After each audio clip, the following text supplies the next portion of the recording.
Now let us move on to the next numerical problem.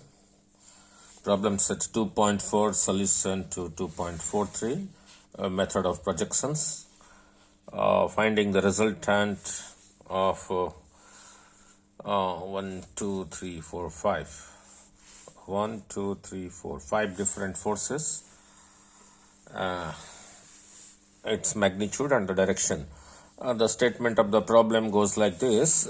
Forces of 2 kilonewton, 3 kilonewton, 4 kilonewton, 5 kilonewton and 6 kilonewton are acting at one of the angular points of a regular hexagon. So this is a regular hexagon, A, B, C, D, E, F, A. The sides are of equal length. Let us consider this point A. This is one angular point. There are six angular points, 1, 2, 3, 4, 5, 6. And these forces, 1, 2, 3, 4, 5, these 5 different forces are acting, let's say, at the point A towards the other angular points. Means 2 kilonewton is acting towards the point B, 3 kilonewton is acting towards the point C, 4 kilonewton is acting towards the point D, 5 kilonewton towards C and 6 kilonewton towards F. Find the resultant of the system of forces. When I say resultant, means find the magnitude and the direction as well. So let me introduce a small formula from geometry, plane geometry. Here the number of sides, 1, 2, 3, 4, 5, 6. N is equal to number of sides.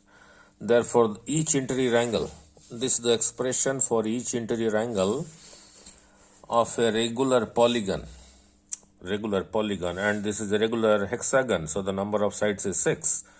So each interior angle means the angle at A, total angle at A, total angle at B, total angle at C, total angle at D, total angle at E, total angle at F will be 6 minus 2 into 180 over 6. That comes out to be 120 degree, right? That is the angle at each angular point, interior angle is 120 degree. So you can apply the above formula for a regular polygon. This formula you can apply for a regular polygon. So I have redrawn the diagram. This is x-axis, this is your x-axis, and this is your y-axis, right? So this is your 3 kilonewton, 4 kilonewton, 5 kilonewton, 6 kilonewton. This is totally horizontal along x-axis, so this does not have a vertical component along y-axis. This one is totally along y-axis, so this doesn't have a horizontal component along x-axis. Only this one, and this one will have components along x-axis and y-axis. So let us find out the sum of all the components along x-axis. 2 kilonewton to this side, that is 2 sigma. Now if you drop a perpendicular from here, then from here to here will be the projection of 3 kilonewton on x-axis, so that will be 3 multiplied by cos 30. Now this one is making 60 degree with the positive x-axis, so from here if you project it, the point of projection is here, so from here to this point will be 4 times cos 60, that is also along positive x-axis. This doesn't have any component along x-axis because it itself is along a y-axis.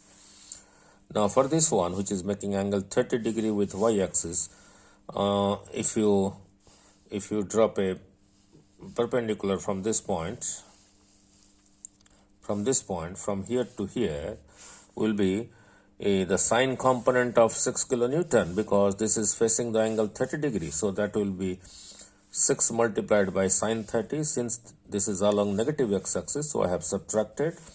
Now put these values in a scientific calculator. This comes out to be 3.598 kilonewton.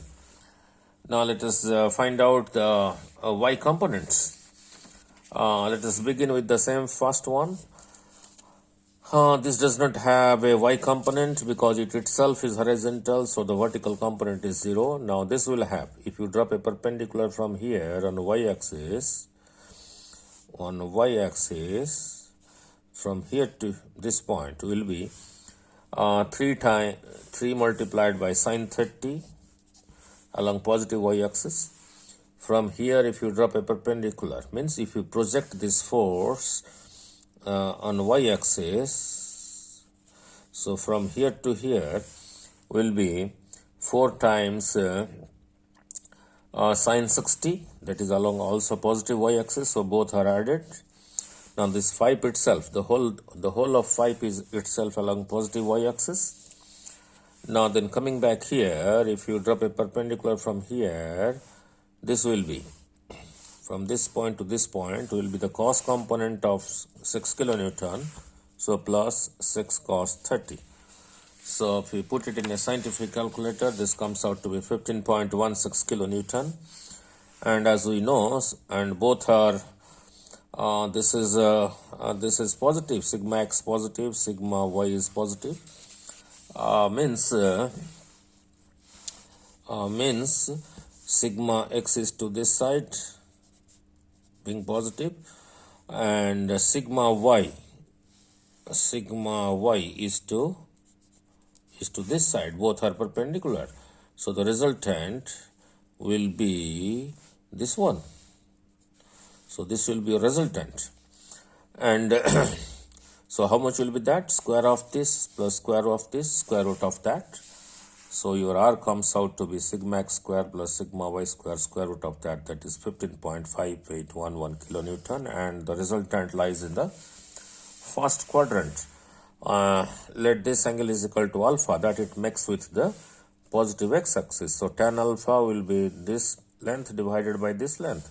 This length is sigma y, this length is sigma x.